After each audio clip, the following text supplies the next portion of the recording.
नमस्कार मंडळी, श्री स्वामी समर्थ। उद्या 5 नोव्हेंबर बुधवार आणि हा दिवस अत्यंत शुभ आहे, कारण या दिवशी आलेली आहे कार्तिक पौर्णिमा, जी त्रिपुरारी पौर्णिमा म्हणूनही ओळखली जाते। हा दिवस खूप खास मानला जातो, कारण या दिवशी भगवान शिवशंकरांनी त्रिपुरासुर नावाच्या राक्षसाचा वध करून सर्व देवी देवतांना त्यांच्या अत्याचारातून मुक्त केलं होतं।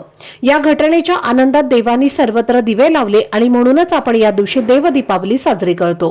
कार्तिक पौर्णिमा हा दिवस भगवान कार्तिकेयांना समर्पित मानला जातो। भगवान कार्तिकेय हे भगवान शंकरांचे पुत्र आणि श्री गणेशांचे भाऊ आहेत।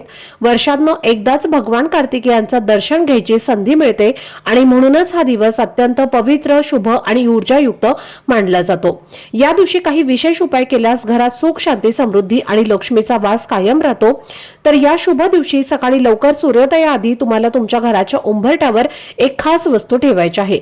या वस्तूचा प्रभाव इतका जबरदस्त आहे की ती ठेवल्याने घरात धनप्राप्ती होते, कर्जमुक्ती मिळते, घरातील 7 पिढ्यांचं दारिद्र्य दूर होतं आणि सर्व सदस्यांची प्रगती होते। हा उपाय करण्याची पद्धत आणि कोणत्याही विशेष वस्तू याबद्दलची संपूर्ण माहिती मी एका व्हिडिओमध्ये दिलेली आहे। तो व्हिडिओ पाहण्यासाठी या व्हिडिओच्या खाली जो छोटासा त्रिकोण दिसत आहे त्यावरती क्लिक करा, म्हणजे संपूर्ण माहिती तुमच्यापर्यंत पोहोचेल। धन्यवाद। श्री स्वामी समर्थ।